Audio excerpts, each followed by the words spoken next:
على صراط مستقيم دينا قيما ملة إبراهيم حنيفا وما كان من المشركين.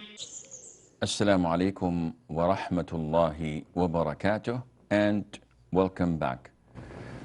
The lines are open for you if you have any questions, to those who are watching. Sadia says, can we share food during iftar with non-Muslim neighbors? So basically speaking, I think that Sadia's concern is resulting from the fact that iftar, which is the meal that we break our fasting by having, it is a religious meal. So the non-Muslims are not supposed to eat from it. And this is a misconception. They're not fasting, correct, but feeding the food, whether to Muslims or to non-Muslims, is one of the great forms of worship. And hence, whether you're having breakfast or your pre-dawn meal or your lunch or your dinner or whatever, and you share it with a non-Muslim, especially if you have the intention of showing this non-Muslim the true values of your religion, definitely this is a great deed and a good deed that you do. It's a form of worship.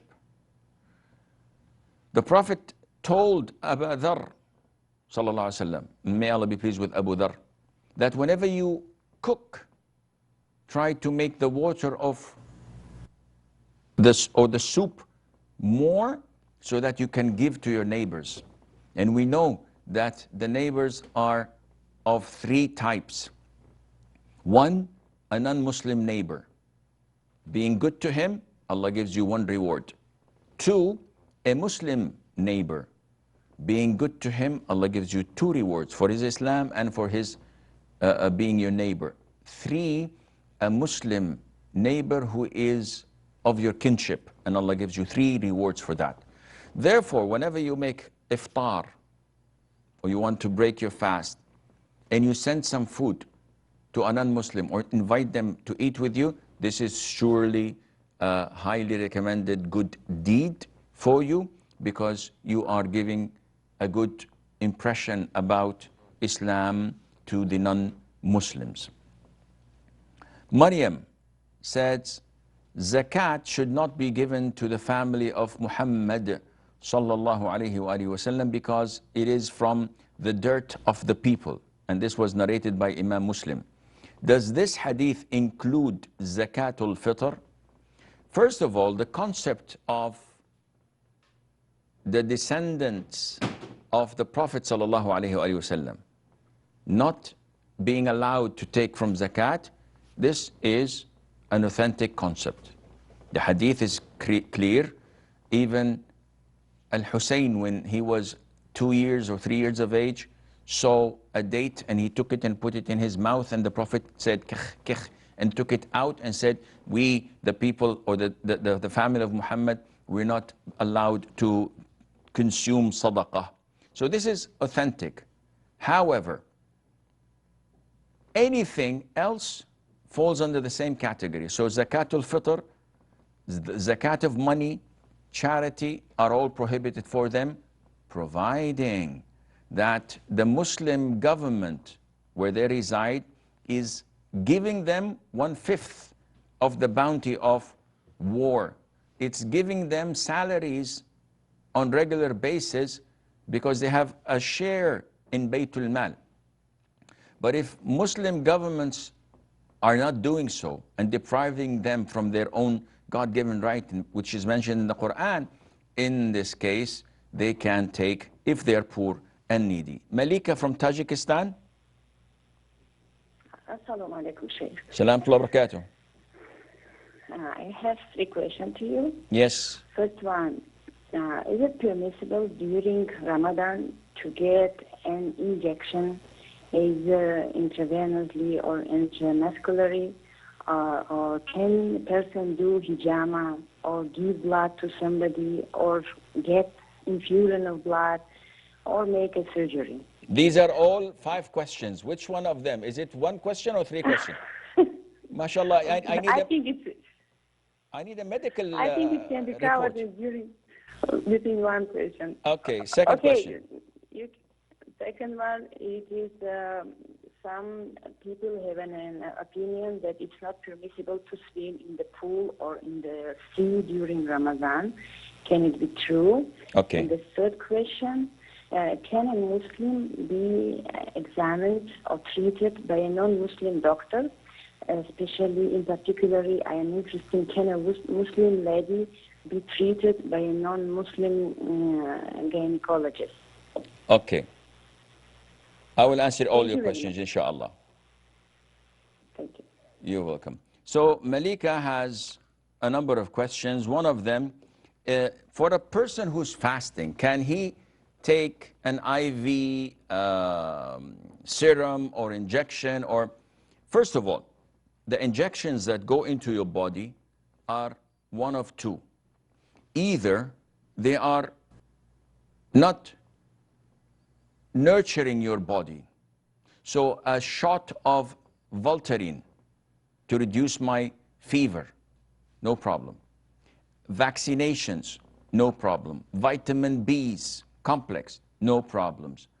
Insulin, no problem.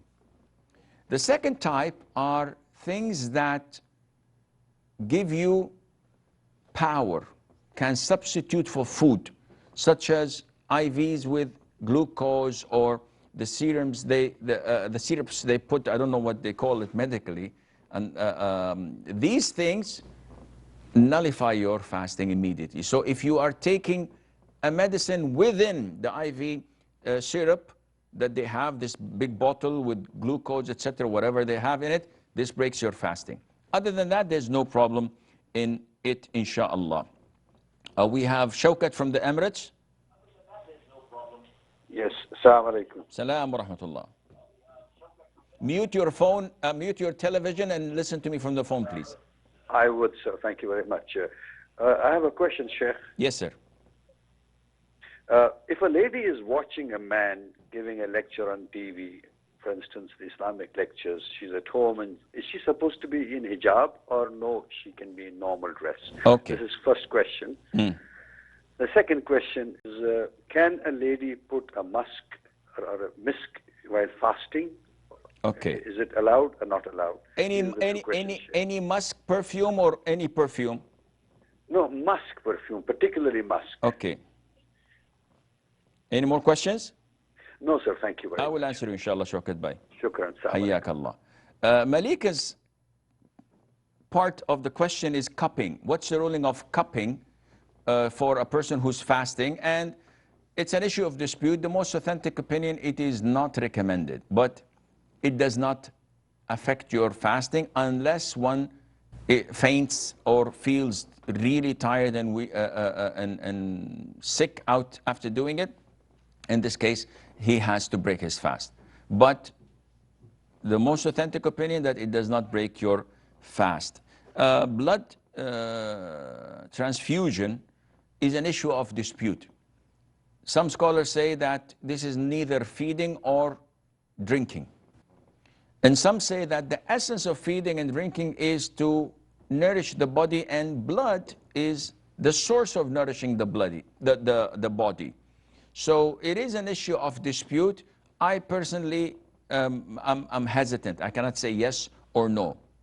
But this is theoretically. When you come to practice, who in his sound mind, who has lost a great deal of blood and is on the verge of dying, and we give him blood, we transfuse blood to his body, and he still wants to remain fasting.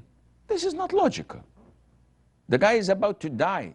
So definitely this is more important to break your fast and consume something to eat and get well soon. More important than breaking your fast while traveling for the fear of hardship. This is the hardship that one can think of. Her second question was regarding swimming while fasting. There's nothing wrong at all in normal conditions in swimming while fasting. Umar ibn al-Khattab, Abdullah ibn Abbas, they used to travel and they used to swim while fasting. And no one ever said anything bad about it. Why do we say normally speaking? Because if you're swimming in a place that is isolated or conservative, yes. But if you're swimming in a swimming pool with women and men mixing, or if the same gender is there but they are revealing their aura, this is not permissible whether you're fasting or not fasting. Thirdly, what's the ruling on a Muslim woman being treated by a male doctor? First of all, Islam is a dynamic religion. It is not stagnant. So there isn't anything as such, no, die. That would be better for you. If you're starving and you're about to die and there's nothing else to eat except pork, or you will die, Islam tells you it's mandatory upon you to eat it. So when someone is sick and needs consultation from a physician, this is a necessity. It's not something that is luxurious or one is doing it for the fun of it. So this is a necessity. And whenever there is a necessity, things that were prohibited can become permissible in that incident. Therefore, scholars say, first of all, choice number one, a Muslim woman must only be treated by a Muslim doctor. If there is no way we can get to a Muslim doctor, then a non-Muslim, let me rephrase that. First of all, a woman must be treated by a female Muslim doctor. If there is not a single Muslim female doctor, then a non-Muslim female doctor. If there are no females at all in this type of specialty of medicine, then she can go to a Muslim male doctor. And if there is no Muslim male doctor, then the last choice would be to go to a non-Muslim doctor. But in the case of the doctor being male, there has to be with this Muslim patient her mahram attending with her for safekeeping and protection. And Allah Azza wa Jalla knows best. We have a short break. Stay tuned, and inshallah we'll be right back.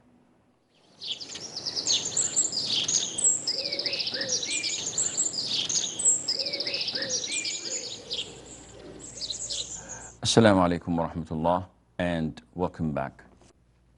Shawkat says, a woman in her living room watching Islamic lectures. So if a woman is watching Zad TV or Huda TV at the moment and she's watching my program, is she obliged to be wearing the hijab? I guarantee you I cannot see anything. So it's a one-way communication. Why would she wear hijab? One says, oh, it's part of modesty. This is not logical. What modesty are you talking about? See, the problem is, this concept is found in many Muslim countries that are not following the Quran and the Sunnah. They're following their peers, they're following their scholars, their maulana, their culture. And I get hundreds of questions on regular basis of women telling us that we cannot, they're asking, they said, Sheikh, in our culture, we cannot hear the adhan without wearing the hijab. So and I ask, what does this have to do with that? So whenever the adhan is called, it's compulsory to cover our hair, even if we're alone in the home. When we go to the bathroom to perform wudu, we cannot go with our hair uncovered. We have to wear the hijab. When eating, they do the same. This is all baseless and innovation. And thinking that you're getting closer to Allah by doing this is sinful. Therefore, Shawkat Bhai, if a woman is not in the company of non-mahram in the room, no one is watching her, no one is looking at her except other females or mahram relatives of hers, there is no need for her to wear the hijab once she is watching a lecture or anything permissible on TV. His second question is it permissible for a woman who is in the who's fasting to wear musk, to put perfume musk? The answer is no problem. She can, as long as there is no non-mahram finding her the smell of a fragrance, she can put musk, she can put perfume, she can put ambar, she can put body lotions, she can put whatever she wants. Her fasting is invalidated if she does the 7 things that invalidates fasting, which we mentioned yesterday. Bashir says, my father told us to build a masjid with some amount before he died. He had entrusted youngest son with this amount and responsibility. Is zakat payable on this amount? The answer is no. All charity money or in a fund or in a trust that does not belong to a particular living person does not have zakat on it. So if we collect money for the tribe's fund, each month we put 100 riyals, and now we have 2 millions, and no one owns this money. If someone killed someone by mistake, the blood money is given. If one's house was burnt, we give him compensation. There is no zakat on such money. Likewise, there is no zakat on money used to build a masjid or something that is of charity. Pawal says, is it allowed to touch the cover of the Quran or the cover of a book with Allah's name written in Arabic without wudu in order to move it from, example, from your school bag to a bookcase? Yes, there's no problem in that. You're not reciting it. So just moving it from the cover and putting it on a bookshelf or whatever, this is permissible. Bintu says, during wudu, if someone accidentally wipes a part more than they should or forgot how many times, is the wudu invalid? What should they do? Example, wiping the arms, feet more than 3 times or wiping the head, ears more than 1 time. No, the wudu is valid. It is not affected. If you don't know, it's not affected. If you know and you wiped it 4 times, you're sinful for the 4th time, but your wudu is still valid. Fahad says, is it the same praying in the masjids that are linked to the Mecca Haram in hotels such as Intercontinental and Hilton Suites in Jabal Umar? This is an issue of dispute. You know that Haram is Haram, and there are buildings and high-risers surrounding it. And in these hotels or high-risers, there is usually a prayer hall with glass walls overlooking the plaza of the Haram. So you can see the masjid, the worshippers. Some say that praying there is exactly as praying in the masjid. And some say that it is not permissible to pray there altogether. Personally, I say that it is only permissible for you to pray in such places at times of Hajj or at times of Ramadan. When the full masjid is complete and the plazas and the areas outside of it are complete and the rows reach literally your hotel. So praying in that hall has the same ruling, inshallah, as if you're praying downstairs with them, and Allah Azza wa Jalla knows best. But in normal times when the Haram is empty and there are only scattered people outside, no, this is not permissible, and Allah knows best. Sumayya says, I'd like to know in detail how to praise Allah before making dua. See, praising Allah Azza wa Jal is not something that is fixed. You praise Allah by saying, Allahumma lakal hamd, anta qayyimus samawati wal ardi wa man fihinna wa lakal hamd, anta nurus samawati wal ard. You praise Allah, you describe Allah with His beautiful names and attributes in the beginning, and then you go on. So it's not something that I can tell you in a nutshell. Sadia says, what to do if a child does not pray regularly even after crossing the age of 10? You beat him. The Prophet said, ﷺ, instruct them to pray when they're 7 and beat them when they're 10. That is, when they refuse to pray. You have to reprimand your child and teach him that there are red lines that cannot be crossed, and prayer is the most important one of them. So you have to encourage him, you have to advise him, and sometimes you have to be a little bit harsh on him to reprimand him, because this is not permissible at all and unacceptable, and there is no discussion to be discussed. It's like a wild horse, it has to be broken. When it comes to prayer, there is no choice. He has to pray, because this is the line between him and disbelief. Aisha says, can a small child, 3 or 5 years of age, touch the Quran without wudu? If they insist on taking it in their hands, there's no problem in that, inshallah. Amatullah says that she is an OCD, and every single noise she hears, she thinks that she broke her wudu, and she goes and performs wudu again, and this happens gazillions of times. She is always anxious, so then she convinces herself that even if it's actual, then it's incontinence and her prayer is valid. But she feels extremely traumatized to repeat, so she repeats prayer over and over again. What should she do? She must not allow herself to fall in the traps of shaitan. If she's OCD, she must ignore these noises unless she's certain. The Prophet said, ﷺ, one must not leave his prayer if he feels something in his stomach, unless he hears a noise, truly hears a noise, or finds a scent or an odor or a smell. So if you did not, it's just the wiswas, the whispers of shaitan. You must fight this and convince yourself that nothing had happened. إنني هداني ربي إلى صراط مستقيم دينا قيما ملة إبراهيم حنيفا وما كان من